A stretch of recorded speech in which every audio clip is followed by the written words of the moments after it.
Atlante, bonjour. Bonjour. De nouveau, le débat a refait surface concernant le financement des retraites. Que pouvez-vous nous en dire?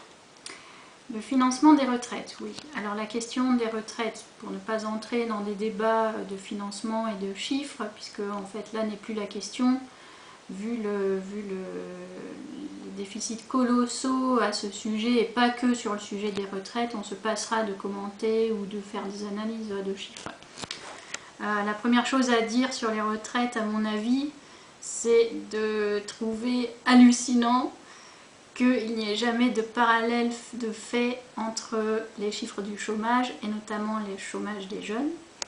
Et quand je dis jeunes, ce ne sont pas les 18-25 ans, etc. Puisqu'on dirait qu'au-delà de 25 ans, tout va bien dans la vie.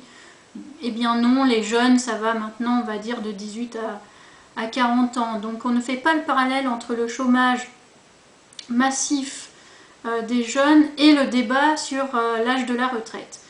Ce débat me paraît complètement loufoque dans la mesure où l'on sait très bien, premièrement, que les gens à partir de 50 ans qui sont dans les boîtes sont poussés vers la sortie par tous les moyens et en général les entreprises arrivent à sceller des accords pour entre guillemets les dégager de l'entreprise le plus rapidement possible. Donc ces gens-là se retrouvent en pré-retraite et n'ont pas leur point qu'ils auraient dû avoir en tout cas en travaillant jusqu'au bout de la durée légale.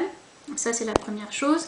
Et deuxièmement, on cherche encore une fois à allonger la durée, soit la durée de cotisation, soit l'âge même de départ en retraite. Peu importe en fait le débat sur l'un ou sur l'autre, c'est complètement absconce puisqu'effectivement les gens sont dégagés et en même temps, si les gens doivent rester plus dans l'entreprise, ils ne cèdent pas la place à des jeunes qui attendent d'avoir un travail. Alors c'est bon, ça me paraît un peu malhonnête une fois de plus de présenter les choses ainsi, en disant que de toute façon il n'y aura pas le choix, qu'il faut bien en parler puisqu'il y a des déficits, etc. Tout ceci, ce n'est pas parler franchement aux gens, d'autant que les gens savent très bien par eux-mêmes que ce système est voué à disparaître, le système actuel qui était un bon système.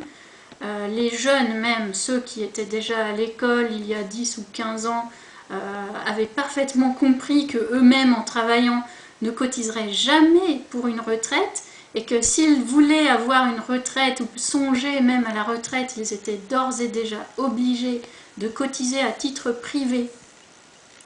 Et ça, les jeunes en ont parfaitement conscience.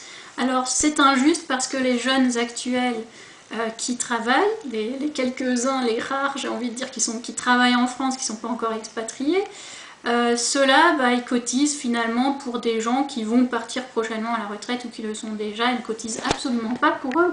Et ce manque à gagner de cotisations qui ne seront pas pour eux, ils ne le récupèrent pas pour cotiser à titre privé à côté. Et comme les salaires sont bas, ils ont du mal en plus à cotiser à côté.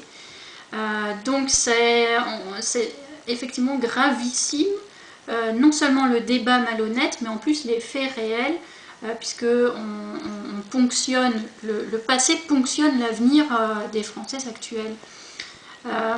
J'ai envie de dire encore pour terminer sur les retraites qu'il y a une disparité énorme, et ce n'est pas que d'ailleurs au sujet des retraites, entre les salariés de PME, vous avez les salariés de PME, vous avez les salariés du public, vous avez les salariés du privé, des grosses entreprises qui sont à peu près du même fonctionnement que les entreprises publiques.